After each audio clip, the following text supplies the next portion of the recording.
పరిస్థితిలో ఈరోజు దేవుని యొక్క వాగ్దానము కీర్తనలు 62వ కీర్తన 1వ వచనం. నా ప్రాణం దేవుని నమ్ముకొని మౌనంగా ఉన్నది, దేవుడి వాక్యం దేయించిందాక ఆమె. అవునండి, భక్తుడు తన ప్రాణము నెమ్మదితో ఉంటుందట. ఎందుకు? చాలా మందికి ఈ రోజుల్లో నెమ్మది ఉండదండి, సమాధానం ఉండదు, సంతోషం ఉండదు. ఎందుకు నెమ్మది ఉండదంటే వారు అనుకున్నది వారి జీవితంలో జరగనప్పుడు వారి జీవితంలో ఏముండదు, నెమ్మది ఉండదు. కానీ భక్తుడు చెప్తున్నాడు ఏంటంటే నా ప్రాణం దేవుడు నమ్ముకొని నెమ్మదితో ఉన్నదంట. నిజమే, దేవుడు మన జీవితంలో ఏం చేసినా అది మేలే చేస్తాడండి. చాలాసార్లు మనం అనుకున్నది మన జీవితంలో జరగలేదని మనం కృంగిపోతూ అధైర్యపడుతూ ఉంటాము, కానీ మౌనం వహించము.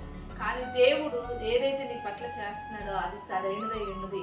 కాబట్టి నువ్వు మౌనం వహించి దేవుడి నిర్ణయాన్ని కనుక నీ తల వంచితే, దేవుడి నిర్ణయాన్ని కనుక నీ జీవితాన్ని అప్పచెప్తే, దేవుడి నిర్ణయాన్ని కనుక నువ్వు నమ్మితే నీ జీవితంలో నెమ్మది పొందుకుంటావు, సంతోషం పొందుకుంటావు, సమృద్ధిని పొందుకుంటావు, గొప్ప ఆశీర్వాదం పొందుకుంటావు. తొందరపాటు పడి మాట్లాడేవారు కాక, తొందరపడి ఇంకా నా జీవితంలో కార్యాలు జరగలేదని అధైర్యపడేవారు కాక, మౌనంగా ఉండి దేవుడు మన జీవితంలో చేసే కార్యాలను చూస్తూ ఆ కార్యాలకు లోబడుతూ పొందుకుంటూ దేవుడిచ్చే గొప్ప ఆశీర్వాదములు పొందుకుందాం. రీతిగా ప్రతి ఒక్కరిని దేవుడు దీవించుగాక.